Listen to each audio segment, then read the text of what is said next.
Mi nombre es Andrea, actualmente tengo 32 años y cuando me sucedió lo que les voy a contar tenía 22. En ese entonces estaba a punto de salir de la carrera de enfermería y estaba muy emocionada por ver dónde podía hacer mis prácticas profesionales. Mi madre me ayudó a buscar en los hospitales de la ciudad. Dejé mi solicitud en varias y esperé a que me llamaran. La verdad, había sido una buena estudiante, llevaba el mejor promedio de mi clase. Además tenía varios cursos en esa área, había trabajado y amaba mi profesión, así que fue fácil que me llamaran. Después de unos días, me contactaron de varios hospitales y farmacias de la ciudad, pero el que más me emocionó fue el que decían era el mejor, el Centro de Salud Sagrado Corazón. Es el hospital más famoso de mi estado. En ese entonces llevaba más de 40 años funcionando, y mi papá, quien era amante del terror, decía que había escuchado que ahí se esconden espíritus de muchos de los pacientes que lamentablemente fallecieron en dolorosas y tristes situaciones. Yo me sentía soñada al saber que me habían considerado en ese hospital, pero esa sensación no duró mucho, pues me enteré que también habían llamado a una de mis compañeras. Me decepcioné, sinceramente Julia era la más floja de mi salón. Una de mis amigas me contó que Julia era sobrina de uno de los doctores del hospital y que por eso le habían dado preferencia, lo cual me molestó demasiado. Comenzamos la práctica un día lunes. Julia me saludó al verme, pero lo bueno fue que a mí me pusieron a trabajar con las enfermeras de piso, en quirófano, estar con ellas y auxiliarlas en lo que necesitaran, y el único deber de Julia era supervisar y aprender de las enfermeras locales, solo lo básico. Platicamos un rato con algunas enfermeras, quienes dijeron que les gustaba mucho trabajar ahí, pero que a veces les daba miedo, pues sucedían cosas muy raras. Esto pareció no importarle a Julia, pero a mí sí. Les pedí que me contaran más, y Lupita, una de las enfermeras, empezó a relatar que una vez estaba a cargo de 2 pacientes, una señora mayor y un joven que había sufrido un accidente. En cuanto checó sus signos y vio que todo estaba bien, se fue a dormir, pues llevaba 24 horas trabajando y estaba muy cansada. Estaba profundamente dormida cuando un olor asqueroso la despertó. Tapó su nariz con la mano y cuando se reincorporó vio una sombra en la ventana que daba hacia afuera. Era la sombra de un hombre muy alto, con un sombrero muy grande, quien estaba entrando al cuarto del joven accidentado. La enfermera pensó que quizá era un familiar, pero quiso cerciorarse y salió hacia allá. Cuando llegó al cuarto del chico, todo estaba mal. El paciente estaba teniendo convulsiones y era como si le hubieran arrancado el respirador. Enseguida llamó a los demás enfermeros e hicieron todo lo posible para salvarlo, pero fue inútil. El joven murió luego de algunos minutos. Ella cuenta que preguntó a los guardias quién había entrado a esa hora, pero ellos dijeron que nadie.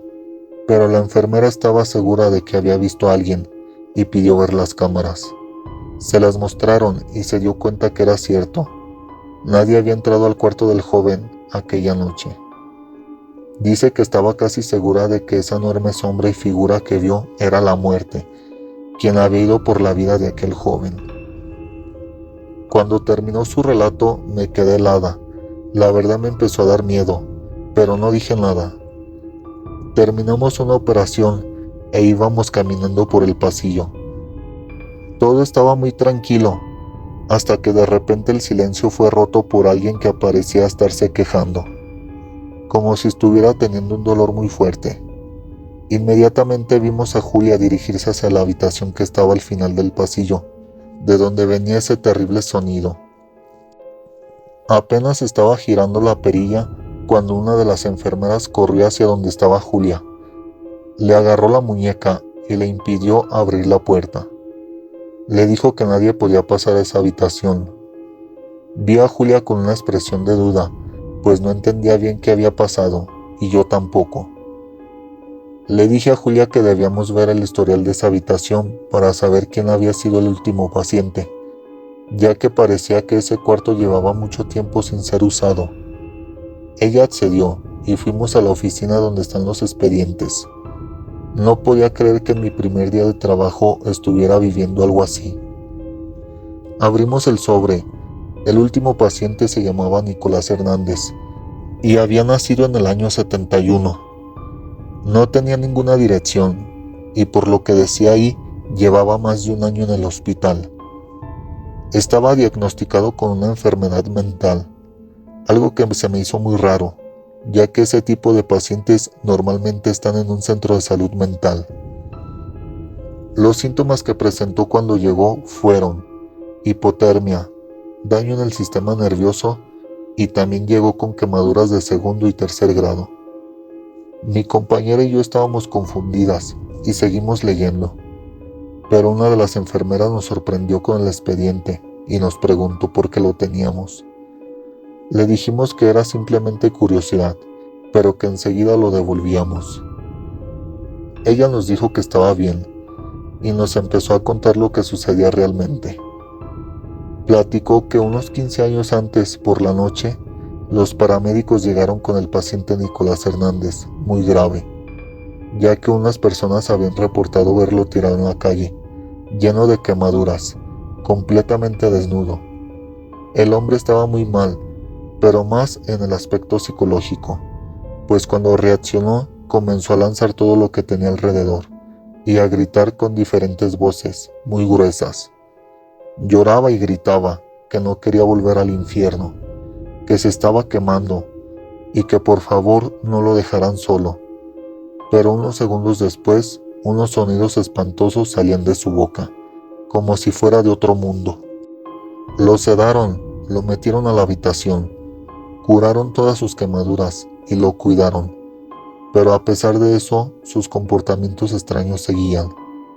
Nadie sabía quién era ese hombre, pero poco después un infarto le causó la muerte, y desde ese entonces se escuchan cosas muy raras, y aunque han intentado internar pacientes ahí, es imposible, por el olor fétido y los gritos que se escuchan por las noches. A veces las enfermeras nuevas, al escuchar los gritos de ayuda de dolor, quieren ir a ver qué pasa, pero cuando entran salen temblando y sudando frío, como si estuvieran gravemente enfermas. Es por eso que no se permite el paso a esa habitación. Dicen que aquel hombre estuvo en el infierno y que de alguna manera logró escapar, pero que el diablo no lo perdonó y se lo llevó de nuevo. Julia y yo nos aterrorizamos al escuchar eso. Sentí como el miedo invadía mi cuerpo y le agradecí a la enfermera por habernos contado la verdad. Después de eso nunca volvimos a hacer caso de aquellos gritos de auxilio que se escuchaban. Terminamos nuestras prácticas y no volvimos al hospital jamás. Todo quedó en el pasado, aunque a veces tengo pesadillas, en donde escucho al hombre diciendo: Ayúdenme, por favor. No quiero volver al infierno.